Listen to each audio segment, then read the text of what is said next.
ছোট্ট একটি জঙ্গল। জঙ্গলের বাইরে থেকে দেখলে মনে হয় এটা খুবই গভীর ঘন, কিন্তু এর ভিতরে অনেক সুন্দর জায়গা এবং পরিবেশ রয়েছে। আর তার পাশ দিয়ে একটি নদীও বয়ে গেছে ছোট্ট। সেই নদীর পাশ ঘেঁষেই এই জঙ্গলের একটি ব্যাঙ একটি চায়ের দোকান দিয়েছিল। প্রতিদিন সকালে সে সবাইকে ডাকতো, চা গরম, চা গরম, চা গরম। তার এই ডাক শুনে বাঘ, সিংহ, হাতি, বানর, ঘোড়া, জেব্রা সবাই ছুটে আসতো চা খেতে, এবং সবাই খুব মজা করে চা খেত। ব্যাঙের চা নাকি খুবই সুন্দর হতো। বাঘ এবং সিংহ শুধু প্রশংসাই করত। বাহ বাহ, কি চাটাই না হয়েছে বলো সিংহ। ব্যাঙের হাতে জাদু আছে বলতে হয়। বাহ, সত্যি তো খুব মজা। এভাবে রোজ সকালে তারা দল বেঁধে ব্যাঙের চায়ের দোকানে আসতো চা খেতে। প্রতিদিন দূর থেকে গাছের আড়ালে লুকিয়ে লুকিয়ে শেয়াল শুধু দেখত আর হিংসেই জ্বলত। ব্যাঙের এই জমজমাট ব্যবসা আর জমকালো সফলতা দেখে সে কেবলই হিংসেই জ্বলছিল। সেও একদিন হুট করে চায়ের দোকান দিয়ে বসে পড়ল এবং ডাকতে থাকলো, চা গরম, চা গরম, শেয়ালের হাতের চা গরম। বাঘ এবং সিংহ বলল, আজকে একটু শেয়ালের হাতের চা খেয়ে দেখা যাক। ছি ছি ছি ছি, এগুলো কোনো চা হলো? ব্যাঙের চা কত ভালো, চলো তো সিংহ, চলো। শেয়াল রেগে মেগে আগুন হলো, তাকে এভাবে অপমান করলো। আমি নিশ্চয়ই ব্যাঙের চেয়ে বড় একটা দোকান দেব আর ভালো চা বানানো লোকও ভাড়া করব। সে মনে মনে একটা প্ল্যান কষলো, আর সেই প্ল্যান মতো সে ঘোড়ার ক্ষেতের ভুট্টাগুলো রাতের অন্ধকারে সব চুরি করে বস্তায় ভরে নিয়ে চলে গেল। তারপর ধীরে ধীরে সে চলল ব্যাঙের চায়ের দোকানের সামনে। তারপর সেই দোকানে আগুন লাগিয়ে দিয়ে সে খুশিতে নাচতে লাগলো। তারপর সেখান থেকে সে চলে গেল। পরদিন সকালবেলা যখন ব্যাঙ তার দোকানে গেল, গিয়ে দেখলো কে যেন তার দোকানটাকে পুড়ে ছাই করে দিয়েছে।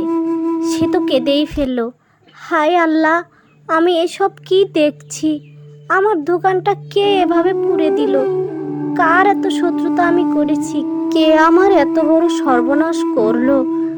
তারপর ধীরে ধীরে ব্যাঙ গেল বাঘের কাছে বিচার দিতে। এই সিংহ, আজকে যাবে না চা খেতে?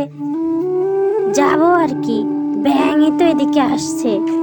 এই ব্যাঙ, তোমার কি হয়েছে? দোকান ছেড়ে এখানে এলে যে? মহারাজ, আমার দোকান কে যেন পুড়িয়ে দিয়েছে, একেবারে পুড়ে ছাই হয়ে গেছে। আমি জানি না কে আমার এমন সর্বনাশ করলো। তাই নাকি? এ আবার কেমন কথা?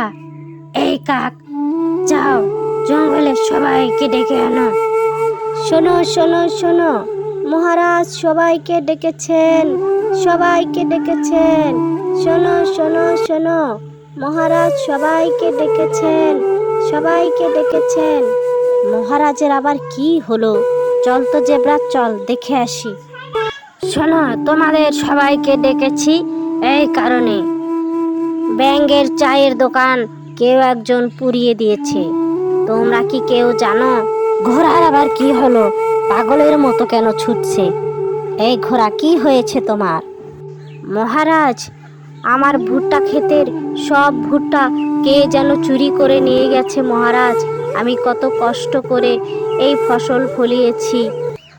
এসব কি হচ্ছে কি? হ্যাঁ, একজনের দোকান পুড়ে দিয়েছে আর একজনের ভুট্টা ক্ষেতের ভুট্টা নিয়েছে। কে করলো এসব? কেউ দেখেছো তোমরা? আমি দেখেছি মহারাজ। তুমি তুমি কিভাবে দেখলে? মহারাজ, আমি তো রাতে জেগে থাকি, তাই দেখেছি। এই সব কিছু করেছে ওই শেয়াল। মিথ্যে কথা, একদম মিথ্যে কথা। আমার উপর ষড়যন্ত্র করা হচ্ছে মহারাজ। আমি এসব কিচ্ছু করিনি। তোমার কাছে কোনো প্রমাণ আছে? হ্যাঁ মহারাজ, প্রমাণ আছে। আমি সব কিছু মোবাইলে রেকর্ড করে রেখেছি।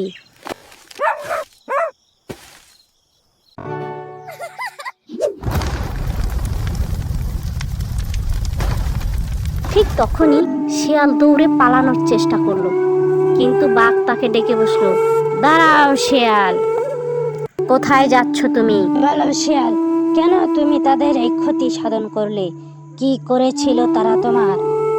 মহারাজ, তারা আমার কিছুই করেনি, তবে আপনি একদিন আমার দোকানে চা খেয়ে আমাকে অপমান করেছিলেন, আর তাই আমি ভেবেছিলাম যে আমি ওই ব্যাঙের থেকে অনেক বেশি বড় দোকান দিব, আর ওর চেয়ে ভালো চা বানানোর লোক আমি ভাড়া করে আনবো। আর তাই সেই টাকা জোগাড় করতেই আমি ওর ভুট্টা ক্ষেত চুরি করেছি। আর আমি চেয়েছি যে এই জঙ্গলে শুধু আমারই চায়ের দোকান থাকবে, সেজন্য আমি ব্যাঙের চায়ের দোকান পুড়িয়ে দিয়েছি। বাহ বাহ, চমৎকার তোমার কাহিনী। কি সুন্দর গল্প আমাকে শোনালে তুমি। এত হিংসা তোমার, এত হিংসা নিয়ে থাকো তুমি শিয়াল। নিজেকে খুব পণ্ডিত ভাবো। মনে রেখো, কেউ উপরে উঠছে দেখে উপর দিকে যদি থুতু ছুঁড়তে যাও, তাহলে সেই থুতু ঘুরে এসে তোমার গায়েই লাগবে। এটাই নিয়ম। তুমি এই মুহূর্তে ওদের সব ক্ষতিপূরণ দিয়ে দেবে, ওদের কাছ থেকে তুমি ক্ষমা চাবে, আর তা না হলে তোমার লেজ কেটে গলায় জুতোর মালা পরিয়ে এই বন থেকে তাড়িয়ে দেব। না না মহারাজ, আমি ওদের সব ক্ষতিপূরণ দিয়ে দিব, আমাকে এত বড় শাস্তি দিবেন না মহারাজ। তারপর অনেক কষ্ট করে তাদের ক্ষতিপূরণগুলো দিয়ে দিল। আর ব্যাঙ শুধু শিয়াল নয়, বাঘ এবং সিংহের সাহায্য পেল। তারপর তার দোকান তো আরও জমজমাট এবং রাজকীয় দোকানে পরিণত হলো, আর সে আগের চাইতে আরও বেশি লাভবান হয়ে গেল। তার দোকান আরও বেশি প্রাণোচ্ছল হয়ে উঠল, আগের চাইতে আরও অনেক বড়, একেবারে রাজকীয় দোকান। আর সেই দোকানে সব সময় বনের সবাই চা খেতে আসতো। কখনোই কারোর সফলতা দেখে হিংসে করতে নেই, বরং তার ওই সফলতার গল্প থেকে কিছু শিক্ষা নিয়ে এগিয়ে যাওয়ার চেষ্টা করা ভালো। হিংসে কখনোই ভালো কিছু বয়ে আনে না। বন্ধুরা, আমাদের ভিডিওগুলো তোমাদের কেমন লাগে? যদি ভালো লাগে অবশ্যই লাইক করবে এবং তোমাদের মতামতগুলো কমেন্ট বক্সে জানিয়ে যাবে।